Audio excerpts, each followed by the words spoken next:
Welcome to Tales to Terrify, part of the District of Wonders network. Featuring Starship Sofa and far-fetched fables, everyone has a story in the District of Wonders. Come and find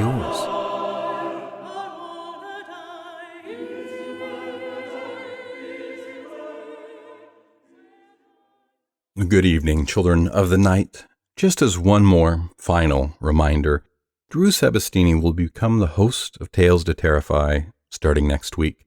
He has already lined up a few classic stories to commemorate the change. I put together a few thoughts that I'll record and post separately from this episode, but I've got a few things to share, and then we'll get on with our fiction as usual. Just last night, I watched the 1999 Japanese horror film Audition. It has been on my list for a while, so it was nice to check it off of that list.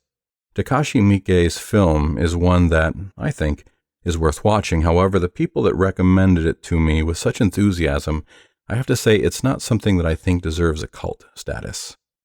The plot of the movie, for those of you that haven't seen it, is that a widower, encouraged by his teenage son, decides to remarry. As a Westerner in 1999, I feel like a middle-aged man would just try to meet someone new. But in Japan, the 1999 middle-aged businessman instead partners up with a friend in the entertainment industry to audition 30 women for a show that may or may not have any legitimacy to it. Strangely, the one woman who our widower fixates on either sees through the ruse or, because of her abuse as a child, well, things do not go well for our lovelorn widower. The first two acts of the movie are slow and don't make many overt promises of what will come, but the final act of the movie is where all of its punches are thrown. I do think that there are some choices about flashbacks or perhaps drug-induced hallucinations that left me feeling a bit confused, and I think that there may be some things lost in translation as well. But overall, I enjoyed it. The American filmmaker Eli Roth credited this movie as an inspiration for making his movie Cabin Fever, which is a personal favorite of mine. Audition came out in 1999, which was a pretty solid year for the supernatural in movies. Stigmata, Lake Placid, Stir of Echoes, The Sixth Sense, The Blair Witch Project, and, love it or hate it, the Arnold Schwarzenegger movie End of Days. Last week, I did mention to you that I had wrapped up the novel Rosemary's Baby, which I enjoyed and would recommend. I've now started into Tom Piccarelli's A Choir of Ill Children, which I can't believe I missed this one during the years I've been doing this show. I don't think I'll talk too much about it as I'm just now starting into it, but it's off to a really good start. I remarked to someone that if I was in the habit of having nightmares, I feel like A Choir of Ill Children would be the book about my bad dreams. Let's get on to our fiction, Children of the Night. Sir Arthur Ignatius Conan Doyle, born in 1859, was a British writer best known for his detective fiction featuring the character Sherlock Holmes. Originally a physician, in 1887 he published A Study in Scarlet, the first of 4 novels about Holmes and Dr. Watson. In addition, Doyle wrote over 50 short stories featuring the famous detective. The Sherlock Holmes stories are generally considered milestones in the field of crime fiction. Doyle is also known for writing the fictional adventures of Professor Challenger and for propagating the mystery of the Mary Celeste. He was a prolific writer, whose other works include fantasy and science fiction stories, plays, romances, poetry, nonfiction, and historical novels.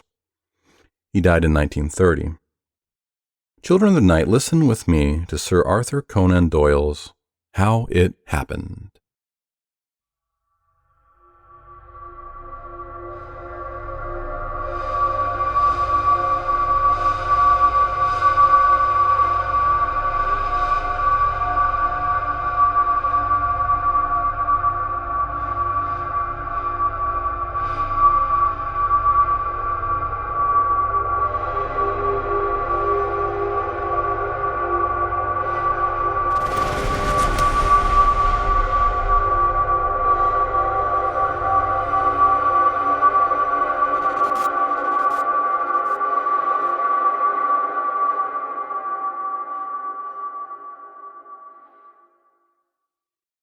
She was a writing medium, and this is what she wrote.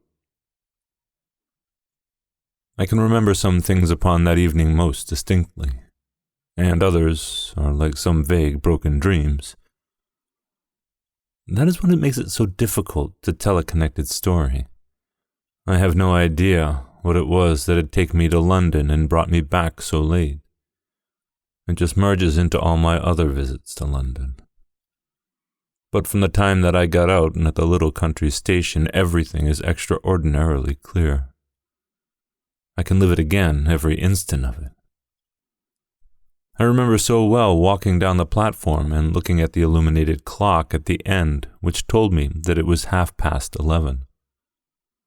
I remember also my wondering whether I could get home before midnight. Then I remember the big motor, with its glaring headlights and glittering of polished brass, waiting for me outside. It was my new 30-horsepower Rover, which had only been delivered that day. I remember also asking Perkins, my chauffeur, how she had gone, and his saying that he thought she was excellent. "I'll try her myself," said I, and I climbed into the driver's seat. "The gears are not the same," said he. "Perhaps, sir, I had better drive." "No, I should like to try her," said I. And so we started on the 5-mile drive for home. My old car had the gears, as they used to always be, in notches on a bar. In this car, you passed the gear lever through a gate to get on the higher ones. It was not difficult to master, and soon I thought I understood it. It was foolish, no doubt, to begin to learn a new system in the dark, but one often does foolish things, and one has not always to pay the full price for them. I got along very well until I came to Claystone Hill. It's one of the worst hills in England, 1.5 miles long and 1 in 6 in places, with 3 fairly sharp curves. My park gate stands at the very foot of it upon the main London road. We were just over the brow of the hill, where the grade is the steepest, when the trouble began. I had been on the top speed and wanted to get her on the free, but she stuck between gears, and I had to get her back on the top again. By this time she was going at a great rate, so I clapped on both brakes, and one after the other they gave way. I didn't mind so much when I felt my foot brake snap, but when I pulled all my weight on my side brake and the lever clanged to its full limit without a catch, it brought a cold sweat out to me. By this time we were fairly tearing down the slope. The lights were brilliant, and I brought her round the first curve all right. Then we did the second one, though it was a close shave for the ditch. There was 1 mile of straight then, with the third curve beneath it, and after the gate of the park. If I could shoot into that harbor, all would be well, for the slope up to the house would bring her to a stand. Perkins behaved splendidly. I should like that to be known. He was perfectly cool and alert. I had thought at the very beginning of taking the bank, and he read my intention. "I wouldn't do it, sir," he said. "At this pace, it must go over, and we should have it on top of us." Of course, he was right. He got the electric switch and had it off, so we were in the free, but we were still running at a fearful pace. He laid his hands on the wheel. "I'll keep her steady," said he. "If you care to jump and chance it, we can never get round that curve. Better jump, sir." "No," said I. "I'll stick it out. You jump if you like."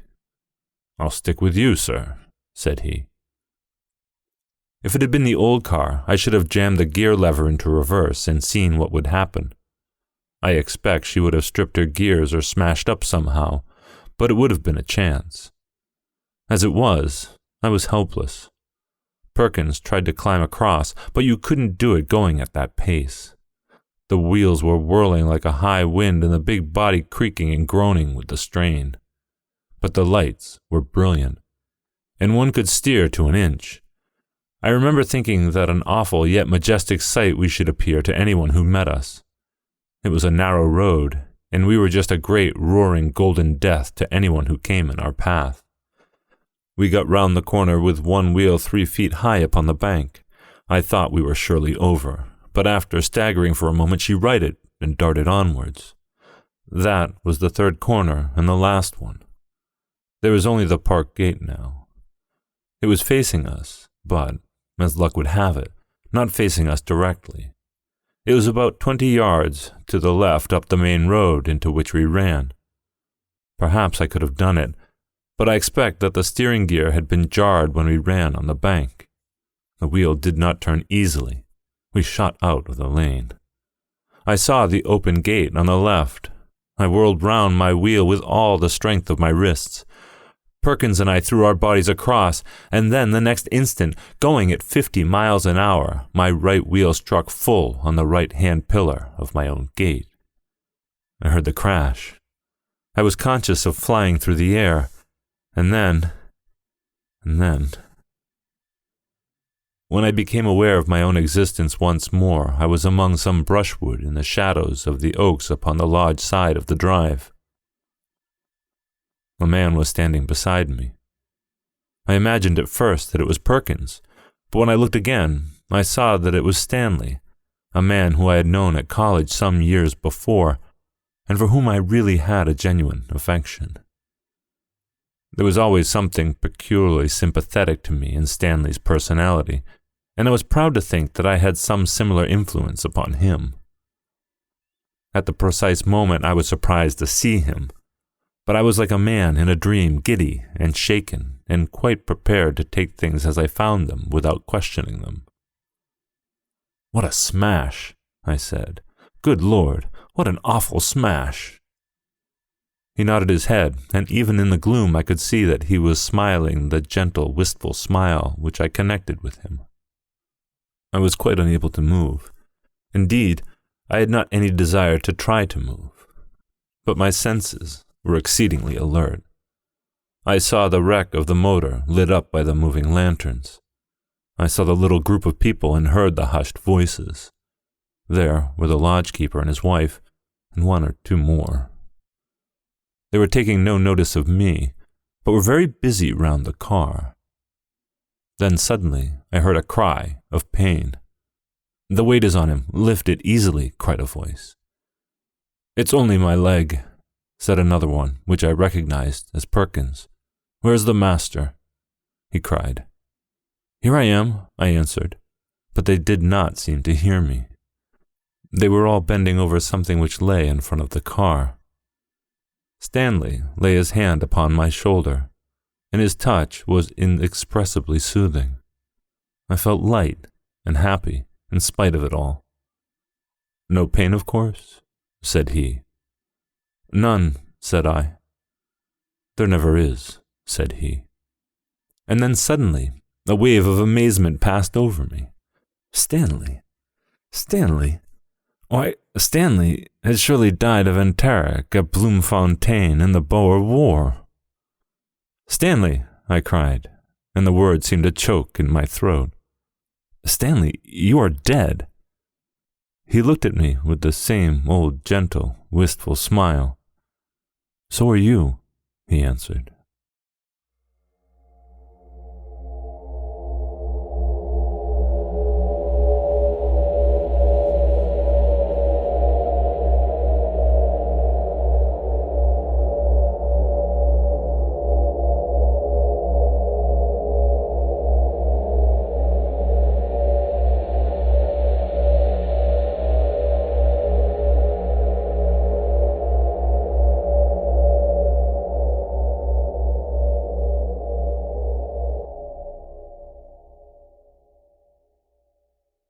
That was Sir Arthur Conan Doyle's How It Happened, as read by Tales to Terrify's own Seth Williams.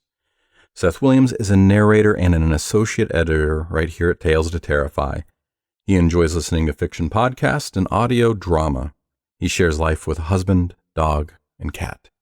Thank you, Seth. Our second story of the night comes to us from Todd Keisling, the author of A Life Transparent, The Liminal Man, and the critically acclaimed novella The Final Reconciliation. His most recent release is the horror collection Ugly Little Things, Collected Horrors, available now from Crystal Lake Publishing. He lives somewhere in the wilds of Pennsylvania with his family, where he is at work on his next novel. Children of the night, it is time for Todd Keisling's The Darkness Between Dead Stars, originally appearing in Ugly Little Things, Collected Horrors from Crystal Lake Publishing, 2017.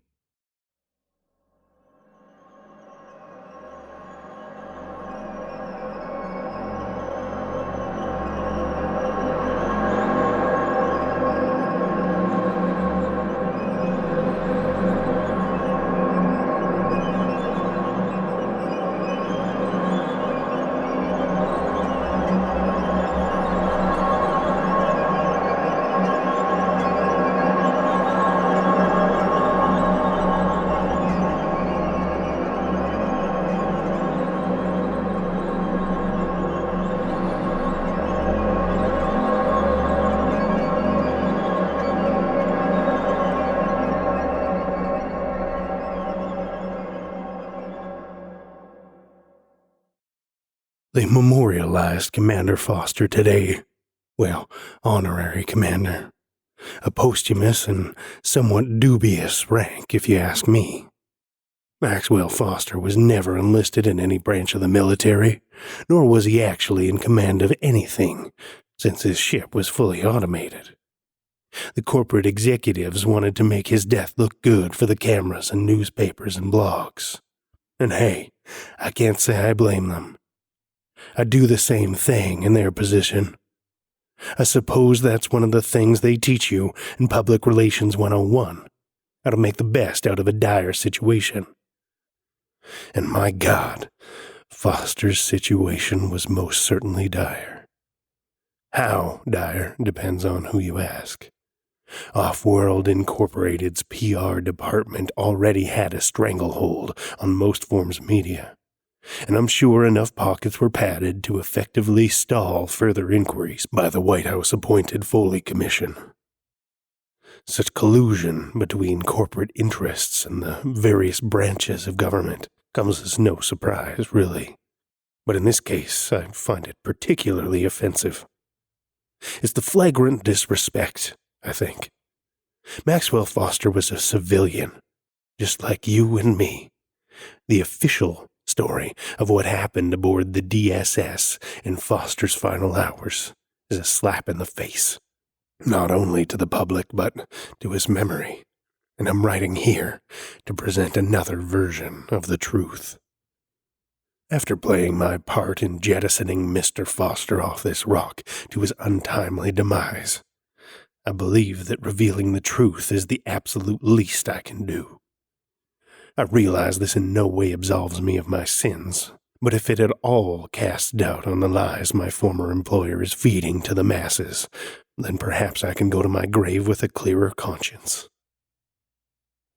The official story of Maxwell Foster's demise aboard Off-World's first deep space shuttle, the DSS, is one of cold simplicity. A manual override of the ship's automation system, Odessa, was triggered, and the ship's airlock subsequently disengaged, resulting in an immediate depressurization event that caused Foster's death. What officials were willing to reveal about this mysterious override was buried in jargon that most civilians can barely grasp, and the ultimate synopsis of the matter boiled down to a simple lapse in judgment. Off-World Inc. has a contingency plan for just about everything, even with a fully automated security blanket like the billion-dollar Odessa system. But when you are millions of kilometers from Earth and you open the door to a vacuum, there isn't much Mission Control can do about it. Maxwell Foster died twice that day. Once in the vacuum of space, and again on the screens of Mission Control 20 minutes later. None of us were prepared for what we saw. Some of the images captured by the shuttle's onboard cameras were released to the public as part of the Foley Commission's official report. Those are the images you've already seen, the ones plastered across every screen on the planet. We've all seen the blown hatch and the eerie stillness of the aftermath, with pieces of detritus floating forever in the shuttle's sterile spaces.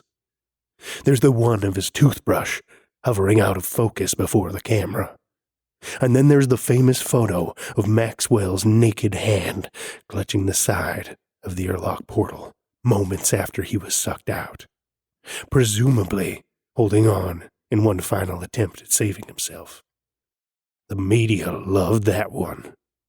Then again, the media loved everything about the project, didn't they? Off-World Inc. seeking volunteer for one-way trip to Mars. Variations of that headline ran for at least a year, along with that disgusting slogan, "Are you Earth's MVP?" Yeah, that's the best our marketing team could do. I was one of the lucky few appointed to the so-called MVP committee. I helped plan and execute a nationwide hunt for a suitable candidate. In the interest of Off-World's profit margin, we restricted our focus within the country, screening thousands of candidates who all thought they wanted to be Off-World's MVP.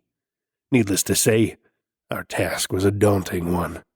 After nearly 3 years of screenings, we narrowed down our list of possible candidates to just 3.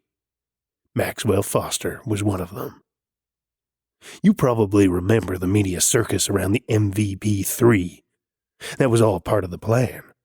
Behind closed doors, our superiors told us that part of the program's success hinged on public relations. We were, after all, selecting an ordinary citizen for what amounted to a long-term suicide mission. An average, ordinary, non-suicidal citizen. The irony of our task was not lost on us. That little detail proved to be the ultimate crux of the whole program. Which one of the candidates would be the least compelled to self-harm? Imogene Crosswell of New Hampshire, age 34, was disqualified on account of her history with substance abuse in her early 20s. She failed to disclose at the onset of our investigation, or else we might have overlooked the matter, considering her decade of sobriety. Unfortunately, the prospect of sending a recovered addict into space aboard a ship stocked with a moderate supply of emergency painkillers didn't sit well with my cohorts. David Ruiz of Arizona, age 29, was disqualified on account of being a registered sex offender. Considering he met all other requirements, my peers argued that he would be an ideal candidate for expulsion from the planet based on his disposition toward children. Once our superiors learned of his record, however, Mr. Ruiz's candidacy was denied. Maxwell Foster of Arkansas, age 25, was a normal, healthy male of above-average intelligence, with no history of violence, substance abuse, or sexual deviation. His parents were killed in a car accident when he was 19. Following their deaths, he learned to live on his own, working in a garage by day and attending trade school at night. My first impression of him was less than hopeful. His psychiatric evaluation revealed a long-standing guilt over the death of his folks. This sort of result was a huge red flag, even in the face of all his favorable qualities. But compared to the other two, and in the interest of our timetable, our superiors urged us to clear him for duty. So after 3 years of screening, testing, and deliberation, Off-World Incorporated finally found their MVP. In the months following his selection, we subjected Maxwell to every possible degree of training we could muster. Physical training, safety drills, zero-gravity acclimation, preparation for atmospheric ascent. He took it all in stride. Maxwell was sharp like that. He could wrap his mind around just about anything you gave him. We even gave him a crash course on Odessa's override commands in the event of an emergency. That genius decision was made by Paul Pinsky, Off-World's former CEO, much to the chagrin of pretty much everyone involved in the project. A lot of emails circulated over that choice, many of which made their way into the Foley Commission's final report on the tragedy, and for good reason. The whole point of the system was its ability to self-correct and negate the need for manual commands. The entire MVP initiative was built around this proprietary tech. Pinsky had effectively given Maxwell Foster the key. "It's a fail-safe for our fail-safes," Pinsky wrote in one email. "The odds that Mr. Foster will need to engage a manual override for any reason are 1,000,000 to 1, 1,000,000,000 even." Months after the disaster, when the finer details of Maxwell Foster's final days were coming to light, Chief Justice David Foley, the Foley Commission's namesake, subpoenaed Mr. Pinsky to testify before a congressional committee. Of course, he never made it to that hearing. Paul blew his brains out an hour after he received the subpoena. They're still scraping him off the walls of his office. Poor bastard. The commission built their entire case around Paul Pinsky's lapse in judgment. I admit it was, in some ways, unfair to paint Mr. Pinsky as the villain in the whole affair.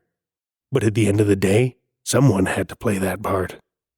The public demanded answers to the most fundamental questions related to the tragedy. Why did it happen? And who was to blame? Pinsky took the spotlight for the latter. The former, however, is something that will be studied, speculated, and puzzled over for decades to come. Data transmitted from Odessa indicated that there were no anomalies prior to Foster's engagement of the system's manual override. Why, then, did he engage it? And why open the airlock? Why, indeed? Here's something they didn't disclose to the public. About a week before the depressurization event, Maxwell Foster sent a transmission to Mission Control, requesting a full scan of the shuttle's systems. His reasoning, he said, was due to a strange knocking heard from outside the hull of the DSS.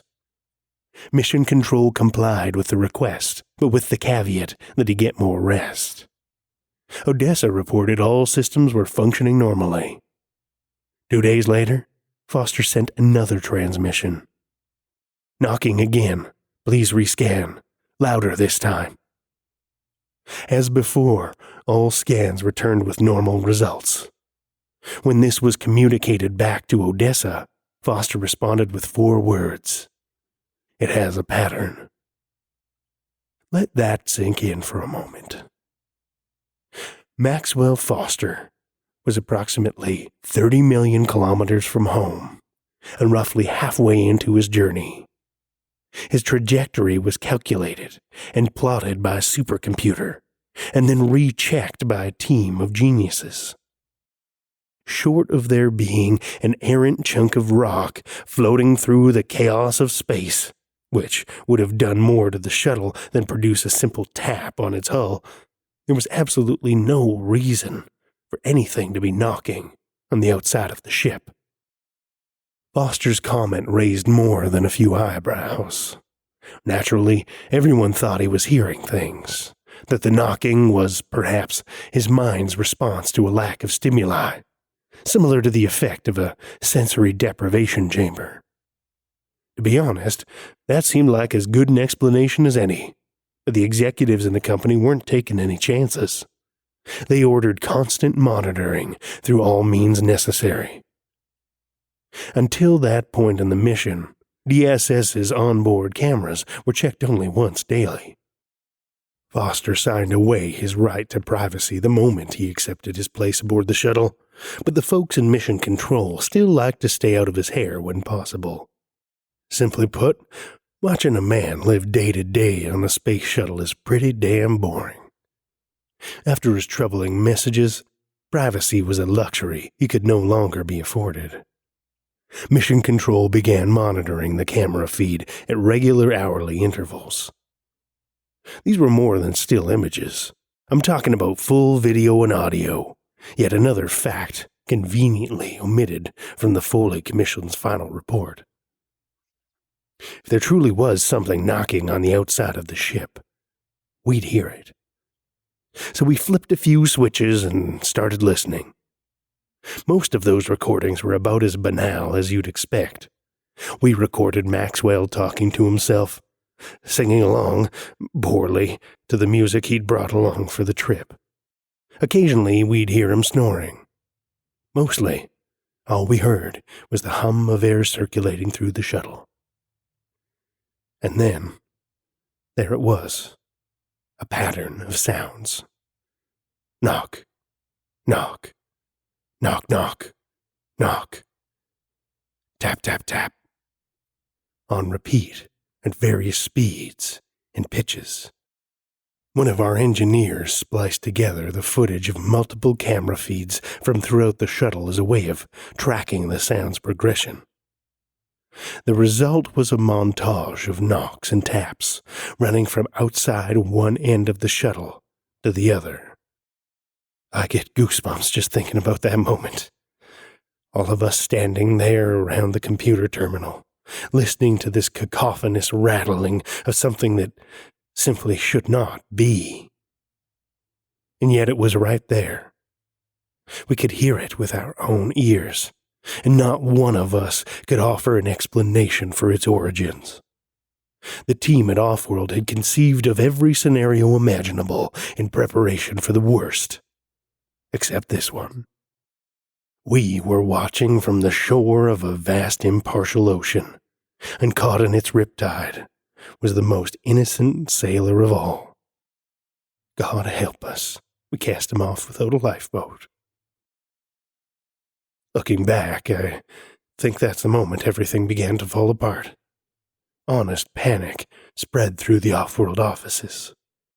No one really knew how to deal with this discovery, but despite a general breakdown in communication from executive leadership, Mission Control continued to observe and report on Foster's daily toils.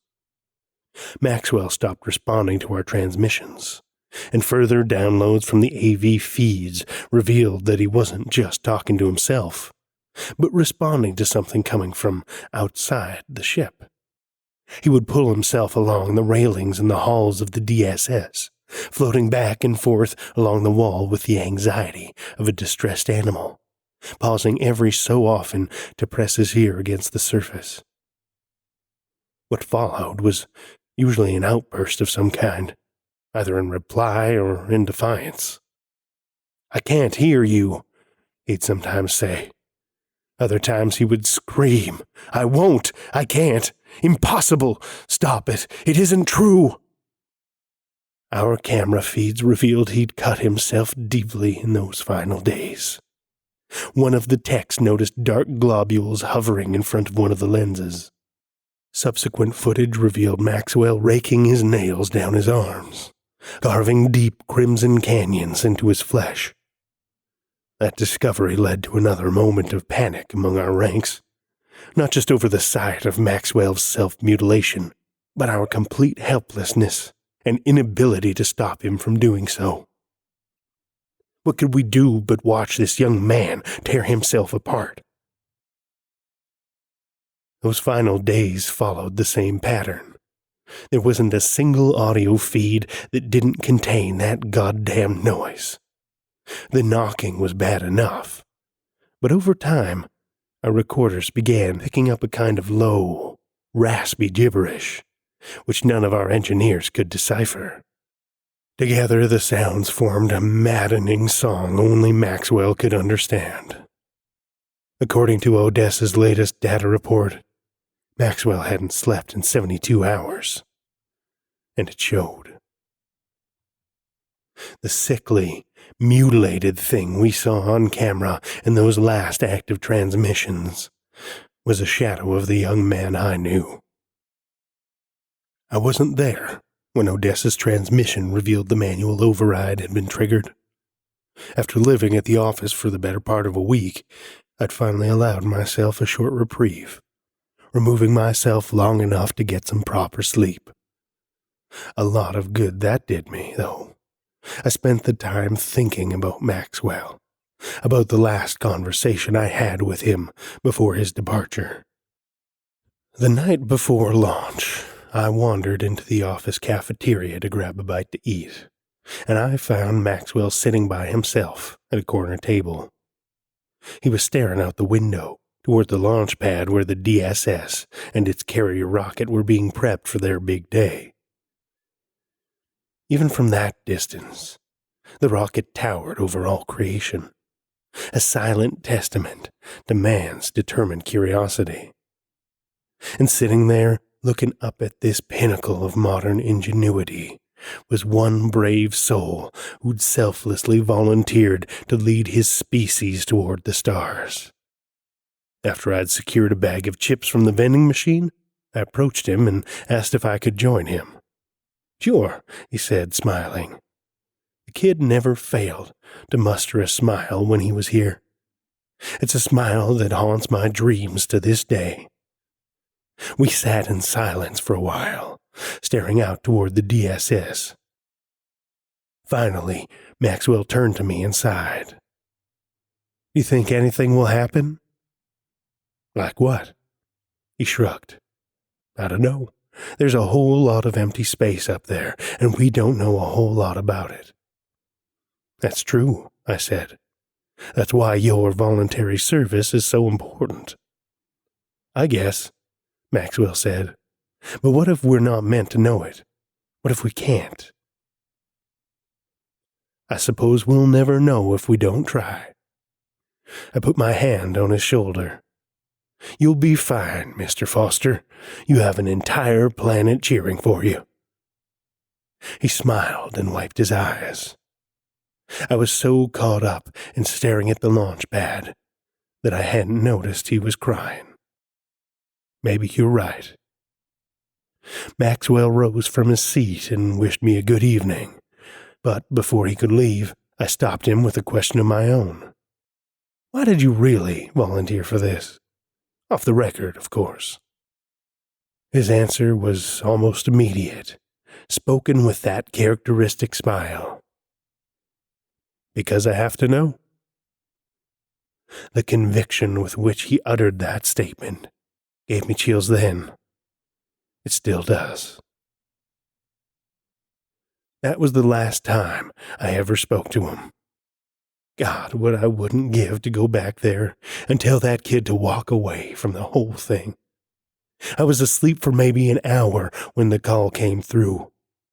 The final AV transmission had just finished downloading when I arrived at the office, and I found my coworkers standing around the terminal in horrified silence.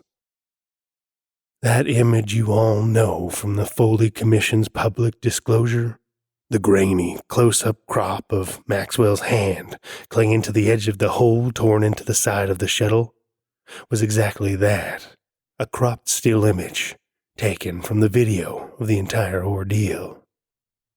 Out of all the available data, Offworld's PR department chose that image because it would provide the world with closure.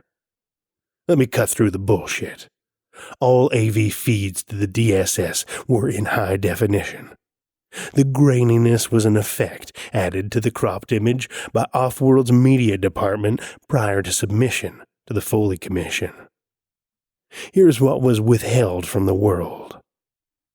The last transmission begins with Maxwell Foster hovering before Odessa's master panel. His hair is disheveled, and his face and shirt are caked in dried blood. A pattern on his forehead suggests he tried carving symbols into his skin with his fingernails. His eyes are vacant and swollen. For a moment, he looks up into the camera, almost as if asking permission for what he is about to do. A beat later, his head jerks back, and he digs one blood-caked finger into his ear. "I told you I would," he mutters, before clenching his jaw and shrieking, "I promised I would." When he removes his finger, fresh dollops of blood blossom outward from his ear in a sickly, spiraling pattern. He moves his hands to the master panel below, and from off-camera, we hear him inputting the manual override codes. Odessa's warning system announces the override is in effect. At this point, Maxwell looks up into the camera once again and smiles. One of his incisors is missing. A thick globe of blood tries to escape his lips, but he sucks it back into his mouth with a childish slurp. He mouths goodbye to the camera offers a cursory wink, and leaves the frame. When we switch feeds to the camera opposite the airlock portal, Maxwell is hovering before the security panel adjacent to the door. Odessa announces activation of the airlock and begins a countdown to imminent depressurization. This is where things stop making sense. After the count of 10, the airlock blows open, revealing the infinite pit of space beyond. From that Stygian maw comes the source of the shuttle's impossible knocking. One by one, crawling along the rim of the portal like insects, are hands. Small, bloated hands, their flesh flecked and peeling like wallpaper, all beckoning to Maxwell's floating, agonizing body. The young man is already suffering from ebulism and hypoxia, struggling against the fate he has wrought for himself, gasping for air that no longer exists. And waiting for him are those impossible hands, tapping and knocking along the rim of the portal.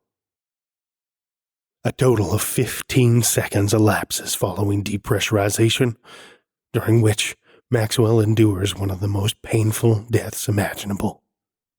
In the final frames of the recording, the hands reach into the portal, clutch his body, and pull him from the vessel. The infamous closure shot of Maxwell's hand gripping the edge is nothing more than a matter of happenstance as his fingers drag along the portal's rim. The video looped on repeat for 20 minutes before anyone regained enough composure to stop it.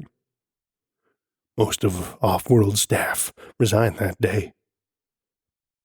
I stuck around long enough to see through the commission's inquiry, hoping I wouldn't have to do what I'm doing now. As I mentioned, congressional pockets were lined with enough blood money to keep my testimony from seeing the light of day. Everything I've said here was stricken from the commission's record.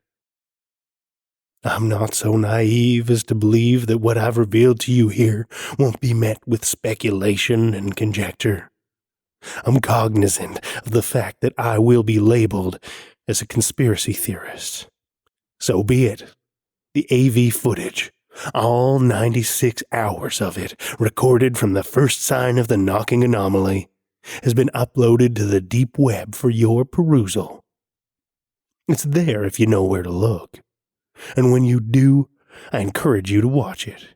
Form your own opinion. To this day, I still cannot reconcile the events as I witnessed them. Nor do I suspect I ever will. I can only speculate. Whenever I look skyward, I find myself contemplating Maxwell's words that night in the cafeteria. Perhaps what Maxwell Foster found waiting up there, in the ravenous darkness between all those dead stars, were answers to his questions. What if we aren't meant to know?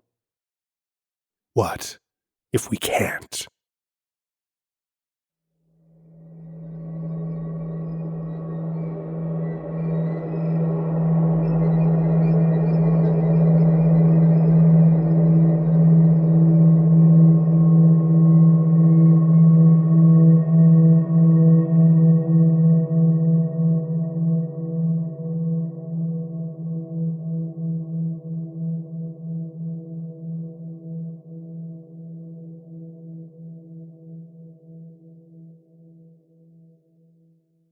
That was Todd Keisling's The Darkness Between Dead Stars, as read by our own Drew Sebesteny.